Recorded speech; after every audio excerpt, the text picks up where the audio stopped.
दुसऱ्या दिवसाची भ्रमंती करण्यासाठी निघतोयच तेवढ्यात भूक लागली आणि पोचलो नाशिकची फेमस मिसळ खायला, ती म्हणजे साधना मिसळ. मिसळ आलेली आहे. मिसळमध्ये 2 पाव, दही, मटकीची भाजी, कांदा, लिंबू, पापड आणि हे तिखट आहे. 110 रुपयात खूप सारे पदार्थ मिळतात आणि वैशिष्ट्य म्हणजे यातील मिसळ ही चुलीवर बनवलेली. भूक लागली म्हणून एक घास खाऊन घ्यावा, पण त्याआधी जरा कॅमेरामॅनला कामाला लावलं.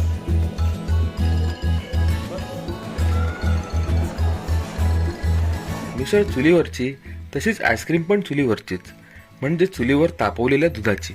60 रुपये देऊन आईस्क्रीम घेतली आणि तिचा फडशा पाडायला सुरुवात केली. त्यात नजर वळली ती म्हणजे या नाचणाऱ्या बावल्यांवर.